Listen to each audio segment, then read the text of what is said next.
Hello नमस्कार प्यारे बच्चों, कैसे हो आप लोग। उम्मीद करता हूँ बहुत अच्छे होंगे। और आवाज़ वीडियो ऑडियो सब क्लियर है ना। चलो ठीक है। तो अपन ने कक्षा 10 का पहला पाठ स्टार्ट किया था। और पहला पाठ में अपन रासायनिक अभिक्रियाओं के प्रकार पढ़ रहे थे, जिनमें रासायनिक अभिक्रियाओं के प्रकार क्या पढ़ रहे थे। रासायनिक अभिक्रियाओं के प्रकार। और इनमें अपन ने पढ़ लिया संयोजन अभिक्रिया, और एक पढ़ ली अपन ने वियोजन अभिक्रिया। वियोजन अभिक्रिया, ये दो प्रकार अपन ने पढ़ लिए। जो आज ही वीडियो पर आए हैं उन बच्चों से निवेदन रहेगा कि आप पिछले वीडियो देख लीजिए और उसके बाद यहाँ तक पहुँचे। चलो आगे स्टार्ट करते हैं। विज्ञान एकदम सरल होने जा रही है। अब आपको लगने लग गया होगा 2 क्लास के अंदर कि समझ में तो आ रही है ना। तो इसलिए धीरे धीरे बस आप साथ साथ नोट्स बनाते जाइए, और जो चीज़ समझ में नहीं आई वो कमेंट करके पूछिएगा ज़रूर, ठीक है। तो इधर उधर की बातों पर अपन ज़्यादा ध्यान न देकर एक बार अपनी पढ़ाई पर फोकस करते हैं।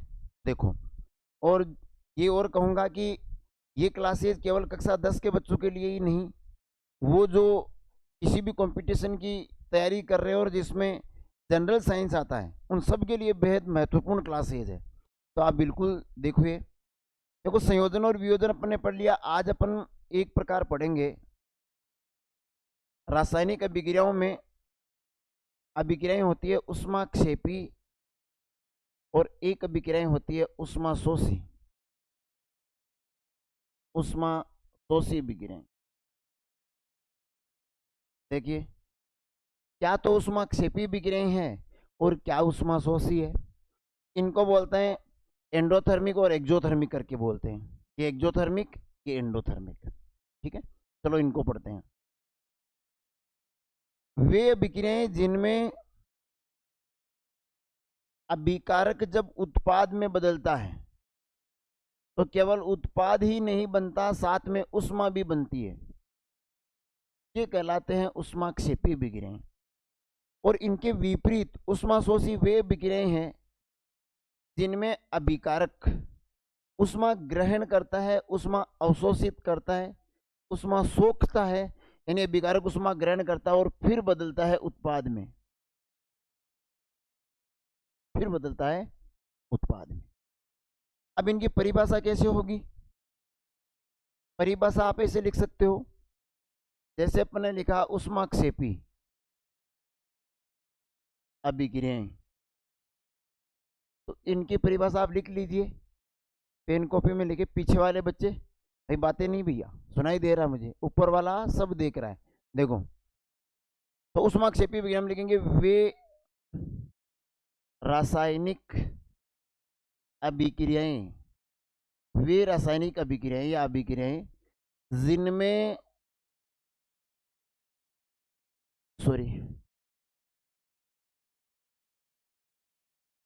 जिनमें उत्पाद के साथ साथ, उत्पाद यानी प्रोडक्ट, तो क्रिया करने के बाद जो क्रियाफल बनता है, वे रासायनिक अभिक्रियाएं जिनमें उत्पाद के साथ साथ, उत्पाद के साथ साथ उष्मा का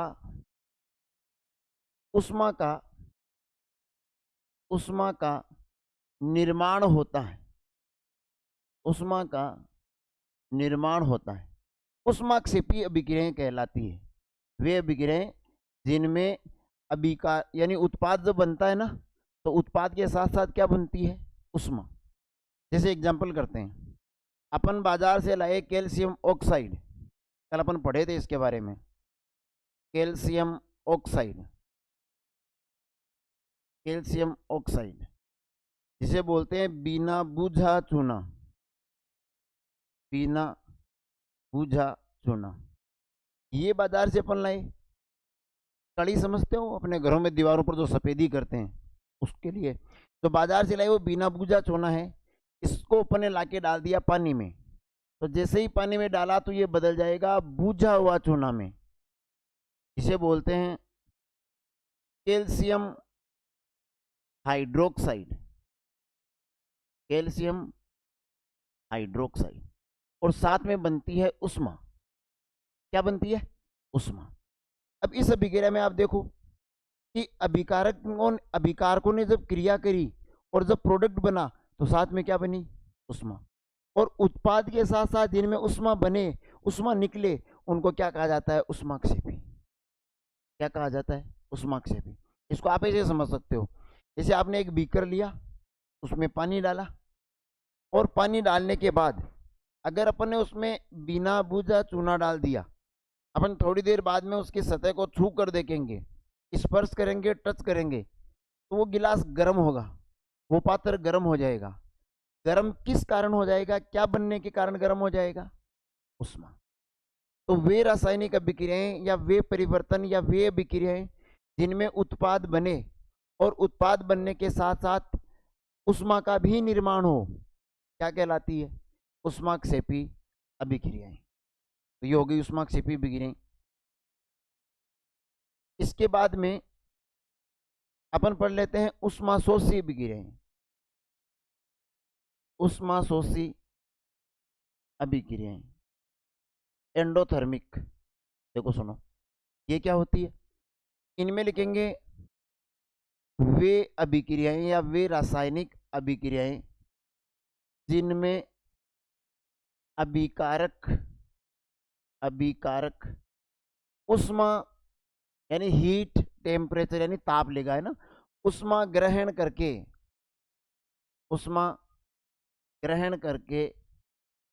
उत्पाद में बदल जाता है या बदलता है, क्या कहलाती है? उष्माशोषी अभिक्रिया। इनमें क्या होगा? अभिकारक को पहले उष्मा ग्रहण करनी होगी, अभिकारक को उष्मा चाहिए ताकि वो क्या बना दे? उत्पाद बना दे। देखो जैसे मान लो अपन ने लिया कैल्शियम कार्बोनेट, और इसको हमें गर्म करना पड़ेगा, और गर्म करने का मतलब हमने क्या दिया? इसको उष्मा। या यूं कह दूं कि कैल्शियम कार्बोनेट ने उष्मा ग्रहण की, और उष्मा ग्रहण करने के बाद, उष्मा अवशोषित करने के बाद वो प्रोडक्ट यानी उत्पाद में बदल जाएगा, CaO और CO2 में बदल जाएगा। कार्बन डाइऑक्साइड तो गैस है, और CaO को अभी अभी अपन ने पढ़ा है, क्या होता है? बिना बूझा चूना। तो ये समीकरण वहां भी काम में आ जाएगी कि बिना बूझे चूने के निर्माण की समीकरण लिखिए तो ये हो जाएगी कि कैल्शियम कार्बोनेट को साफ गर्म कर दीजिए, उष्मा दे दीजिए, तो कैल्शियम ऑक्साइड और कार्बन डाइऑक्साइड बनेगा। अब इस अभिक्रिया में देखो, इसमें उष्मा ग्रहण करी किसने? अभिकारक ने। अभिकारक ने उष्मा ग्रहण करके क्या बना दिया? उत्पाद। और वे ऐसी अभिक्रियाएं क्या कहलाती है? उष्माशोषी अभिक्रियाएं। अब देखिए, याद करके बताओ, ये एग्जाम्पल अपन ने इससे पहले कहाँ पढ़ा था? देखो, जब तक आप पीछे का सीखा हुआ और अभी जो सीख रहे हो, इन दोनों में कनेक्ट करना नहीं सीखोगे, इनको आपस में रिलेट करना नहीं सीखोगे, तो रटने की आवश्यकता पड़ेगी। और अगर समझ, अंडरस्टैंडिंग पैदा करके पढ़ोगे तो रटने की जरूरत नहीं पड़ेगी। ये अपन ने पढ़ा था, याद करो, देखे, जिसमें एकल अभिकारक टूटकर वियोजित होकर दो या दो से अधिक उत्पाद हो। सही बताया, पीछे से आवाज आई ना? सही बताया बेटा, आपका सही है। जैसे मेरी नजरें मिल रही ना, हाँ तेरा सही है, बाकी सबका गलत है। देखो, वियोजन अभिक्रिया कहते हैं इनको सर, वियोजन। एक नाम और क्या था रे? अपघटन। वियोजन या अपघटन अभिक्रियाओं का भी एग्जाम्पल है। यही तो मैंने कहा था, यही तो सुंदरता है केमिस्ट्री की, साइंस की, कि एक ही समीकरण को अपन कई जगह रख सकते हैं एग्जाम्पल के तौर पर। अब देख लीजिए, यही समीकरण बिना बूझा चूने के निर्माण में आ जाएगी, यही समीकरण में कार्बन डाइऑक्साइड का निर्माण हो रहा है, यही समीकरण वियोजन या अपघटन का उदाहरण है। अच्छा, वियोजन या अपघटन भी तो तीन प्रकार के थे, उष्मीय अपघटन, विद्युत अपघटन और प्रकाशिक अपघटन। तो ये कौन सा है? उष्मीय अपघटन, क्योंकि उष्मा के कारण अपघटन हो रहा है। तो इस प्रकार से ये वियोजन अभिक्रिया भी हो गई। उष्मा ग्रहण करी जा रही है तो उष्माशोषी अभिक्रिया भी होगी। तो ये है उष्माक्षेपी और उष्माशोषी अभिक्रियाएं। अब आपकी एनसीईआरटी में कुछ और एग्जाम्पल दे रखे हैं। देखो, जैसे एक एग्जाम्पल दे रखा है कि श्वसन उष्माक्षेपी अभिक्रिया है, समझाइए। उष्माक्षेपी अभिक्रिया है, समझाइए। एक तो ये पूछ लेगा। इसी प्रकार एक पूछा जा सकता है खाद का बनना, खाद का बनना, या हरी सब्जियों या पत्तियों का सड़ना गलना, सड़ना गलना, ये दोनों के दोनों ही ऊष्माक्षेपी विक्रियाएं हैं, ऊष्माक्षेपी अभिक्रियाएं हैं। इनके एग्जाम्पल है, बोला समझाइए। अब बताओ ऊष्माक्षेपी विक्रिया क्या होती है? वे विक्रियाएं जिनमें उत्पाद के साथ साथ ऊष्मा बनती है। अब श्वसन का आपने पिछली कक्षाओं में पढ़ा होगा, या 10th में ही अपन जो जैव प्रक्रम का पाठ पढ़ेंगे उसमें इसकी समीकरण वगैरह का अपन अध्ययन करेंगे। देखो मैं समझाता हूं थोड़ा। श्वसन में क्या होता है? ग्लूकोज C6H12O6 या अपन कह दे कार्बोहाइड्रेट, इसको अपन ऑक्सीजन की उपस्थिति में तोड़ते हैं। हमारे माइटोकॉन्ड्रिया में ये विक्रिया होती है, जो ऊर्जागर होता है उसमें एक ग्लूकोज को ऑक्सीजन की उपस्थिति में तोड़ा जाता है और बनता है CO2 H2O और ऊर्जा। ऊर्जा किस रूप में? ATP के रूप में। ध्यान दो यहाँ पर, उत्पाद के साथ साथ में ऊर्जा, ऊर्जा भी, उसमें भी तो ऊर्जा का प्रकार है। तो ऊर्जा जिनमें निकलती है, बनती है, वो कौन सी विक्रियाएं होती है? ऊष्माक्षेपी विक्रियाएं। तो हम ये कह सकते हैं कि सर श्वसन अभिक्रिया में ग्लूकोज का ऑक्सीजन की उपस्थिति में विखंडन होता है और CO2 H2 और ऊर्जा का निर्माण होता है, और ऊर्जा के निर्माण के कारण श्वसन कैसी विक्रिया है? ऊष्माक्षेपी विक्रिया है। इसी प्रकार कोई भी पदार्थ, जैसे खाद का बनने का या सड़ने गलने का क्या अर्थ है? अपन जितनी भी मान लो सब्जियों के छिलके हैं, फलों के छिलके हैं, सब्जियों की पत्तियां वगैरह है, पेड़ पौधे हैं, या कोई भी चीज़ है जो सड़ती है या जो गलती है, इसका कंपोस्ट यानी खाद बनता है समय के साथ। तो ये कह रहा है ये विक्रिया भी कैसी विक्रिया है? ऊष्माक्षेपी। इस अभिक्रिया में भी हम देखेंगे कि जो पत्तियों का ढेर होता है, पत्तियों का जो ढेर होता है वो गर्म होता है। तो सड़ने गलने की जो विक्रिया है वो भी किस विक्रिया का उदाहरण है? ऊष्माक्षेपी विक्रिया का उदाहरण है। तो एग्जांपल्स वगैरह आप याद रखना। और कोई एग्जांपल आपके दिमाग में आ रहा है या कोई सवाल बन रहा है तो आप पूछ सकते हैं। अच्छा जी, अब चलते हैं अगली विक्रियाओं के प्रकार पे। अपन नाम 4 पढ़ लिए, 5वां नंबर दे देते हैं। इनको बोलते हैं विस्थापन अभिक्रियाएं। विस्थापन अभिक्रिया, रिप्लेसमेंट, डिस्प्लेसमेंट, है ना। देखो विस्थापन अभिक्रियाएं, विस्थापन अभिक्रियाओं में क्या होता है और इनका एक विपरीत होता है। सुनो अभी अपने, चलो पढ़ लेंगे द्विविस्थापन अभिक्रियाएं। अगला प्रकार 6 नंबर अपन पढ़ेंगे द्विविस्थापन अभिक्रियाएं। देखो इनको जोड़े से याद रखना है अपने को। जैसे सवाल आ सकता है संयोजन और वियोजन में अंतर लिखिए, संयोजन और वियोजन को समझाइए, संयोजन वियोजन के विपरीत कैसे हैं? सबका उत्तर सेम ही तो है, इनकी परिभाषाएं लिखनी है, एग्जाम्पल देने और बताना है कि भाई विपरीत कैसे। उसी प्रकार ऊष्माक्षेपी और ऊष्माशोषी में अंतर लिखिए, उदाहरण सहित अंतर लिखिए। ऊष्माक्षेपी ऊष्माशोषी के विपरीत है क्यों? इसी प्रकार यहाँ सवाल बन जाएगा विस्थापन और द्विविस्थापन में अंतर लिखिए, एग्जाम्पल सहित समझाइए। चलो समझते हैं। देखो विस्थापन अभिक्रियाओं की परिभाषा बनेगी कि वे अभिक्रियाएं जिनमें, साथ साथ लिखते रहना आप, है ना, जिनमें अधिक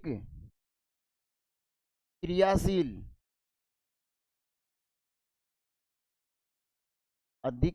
तत्व या पदार्थ, या तत्व या पदार्थ या धातु, आप कुछ ही लिख सकते हैं कि अधिक क्रियाशील पदार्थ अपने से कम क्रियाशील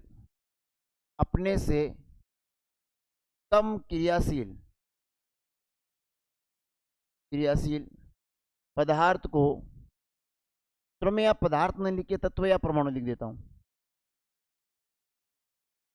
क्रियाशील तत्व या परमाणु ऐसे लिख लेते हैं, है ना। तत्व या परमाणु अपने से कम क्रियाशील तत्व या परमाणु को उसके यौगिक से हटा देते हैं, विस्थापित कर देते हैं, क्या कहलाती है? विस्थापन अभिक्रियाएं। यानी जिनमें अधिक क्रियाशील तत्व अपने से कम क्रियाशील तत्व को उसके यौगिक से हटा देता है, क्या कहलाती है? विस्थापन अभिक्रियाएं। जैसे समझते हैं, देखो ये ऐसे कहानी है, ऐसे मान लो एक कोई पावरफुल राजा है, पड़ोसी राज्य में दूसरा राजा है, उसकी है एक सुंदर सी पत्नी। अब अगर उस सुंदर रानी को छीनने की वो दूसरा राजा सोचता है, तो उसे पावरफुल होना जरूरी है। पहले वाले राजा से पावरफुल होगा तो ही छीन पाएगा, वरना तो नहीं छीन पाएगा। तो विस्थापन विक्रियाओं की ये शर्त है कि अधिक क्रियाशील होना चाहिए तत्व, तो कम क्रियाशील तत्व को हटा पाएगा। जैसे एक इसमें फेमस एग्जांपल होता है कि लोहे की कील को कॉपर सल्फेट के विलयन में डालने पर कॉपर सल्फेट का जो नीला विलयन है उसका रंग बदल जाता है। मतलब क्यों बदल जाता है, तो सुनो होगा क्या। यहाँ जो लोहा और कॉपर सल्फेट अपन लिख रहे हैं, मैं लिख देता हूं,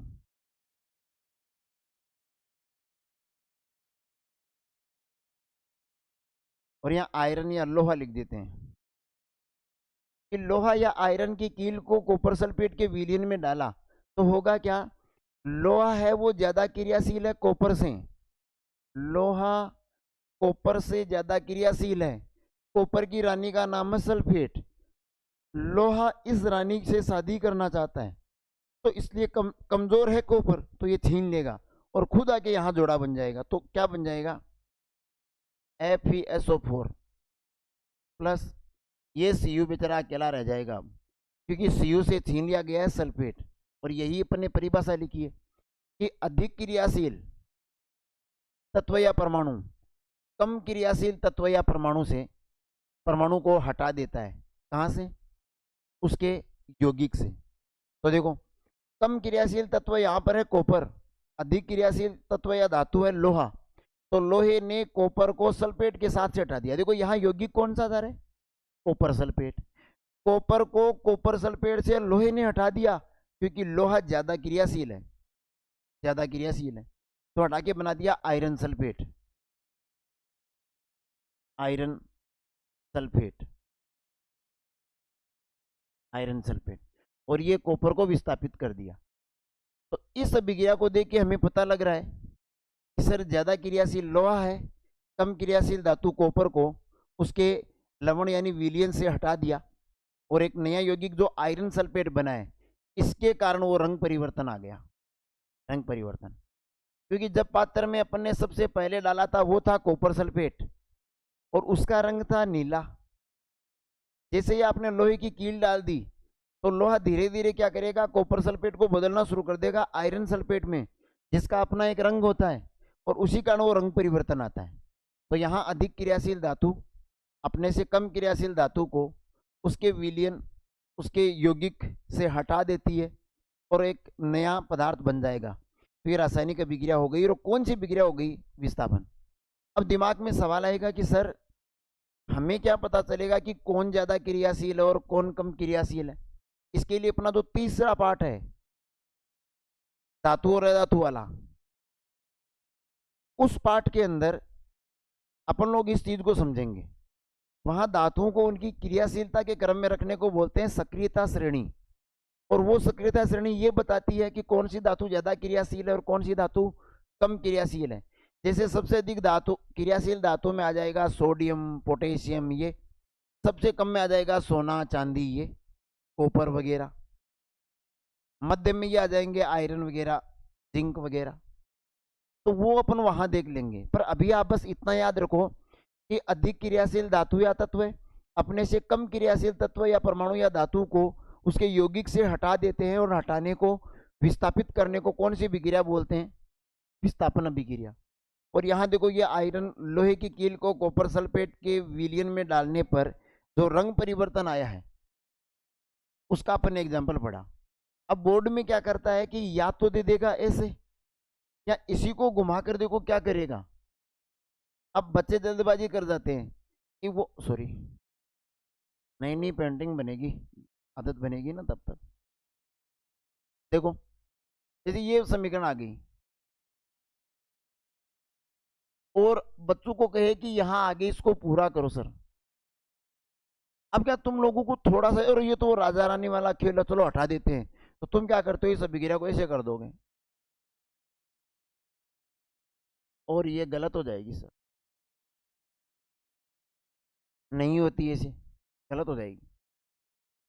क्यों गलत हो जाएगी? क्योंकि विस्थापन अभिक्रिया की शर्त ये थी कि अधिक क्रियाशील धातु अपने से कम क्रियाशील धातु को हटा सकती है, कम क्रियाशील अधिक क्रियाशील को नहीं हटा सकती। और इसलिए देखिए आप, नहीं हटा सकती इसलिए कॉपर तो कम क्रियाशील है, लोहा ज्यादा क्रियाशील है। सर ये राजा ताकतवर है, ईरानी को नहीं जाने देगा। तो इसका उत्तर ये लिखने की बजाय लिखना है कोई अभिक्रिया नहीं, कोई अभिक्रिया नहीं होगी, ये ध्यान रखना है, क्योंकि कम क्रियाशील ज्यादा क्रियाशील को नहीं हटा सकते। ठीक है, चलो आगे बढ़, 5 पढ़ लिया ना, छठा प्रकार पढ़ते हैं। इसको बोलते हैं द्विविस्थापन अभिक्रिया। द्विविस्थापन अभिक्रिया तो क्या है? द्विविस्थापन अभिक्रिया, द्वि मानी दो, तो सर विस्थापन नाम तो पहले भी आया था, यानी हटाने वाली चीज तो यहां भी होगी, पर इसके आगे द्वि यानी दो आ गया। इसका मतलब ये, सुनो लिख देते हैं, इसकी परिभाषा लिख देते हैं कि वे रासायनिक अभिक्रियाएं, वे रासायनिक अभिक्रियाएं जिनमें अभिकारकों के मध्य, अभिकारकों के मध्य, अभिकारकों का मतलब कम से कम दो तो होंगे, अभिकारकों के मध्य आयनों का आदान प्रदान होता है, आदान प्रदान होता है। जैसे एग्जांपल ले लेते हैं, मान लो अपन ने ये दो अभिकारक ले ली, सोडियम सल्फेट और बेरियम क्लोराइड, और दो अभिकारक लेने पर हम ये देखेंगे इन दोनों अभिकारकों में आयनों का आदान प्रदान का मतलब हो गया, यहां पर देखो, यहां पर ये टूटेगा Na+ और SO4 2- और 2 Na है तो 2 Na+ बन जाएंगे। यहां देखो ये बन जाएगा Ba2+ और 2 बन जाएंगे Cl-। अब यहां आयन हो गए, देखो धनायन और ऋणायन, धनायन और ऋणायन। अब इन आयनों का जब आदान प्रदान होगा आपस में, तो देखो होगा क्या, ये आयन चला जाएगा इसके पास और ये आयन आ जाएगा इसके पास, दोनों विकारकों में धनायन ऋणायन का आपस में आदान प्रदान हो गया। इसलिए देखो यहां क्या बनेगा, यहां बन जाएगा BaSO4 और NaCl। पहले था सोडियम सल्फेट, अब है बेरियम सल्फेट। पहले था बेरियम क्लोराइड, अब है सोडियम क्लोराइड। इसका मतलब ये हो गया कि आयनों का क्या हुआ है, आदान प्रदान। तो ये होती है द्विविस्थापन अभिक्रिया। तो आज के लिए बहुत हो गया है, आप बने रहिए, इनको आराम से लिखिए, इनके और एग्जाम्पल्स देखिए, और अपन इसको फिर कंटिन्यू करेंगे। तब तक के लिए जय हिंद, जय भारत, खुश रहिए, मस्त रहिए, पढ़ते रहिए।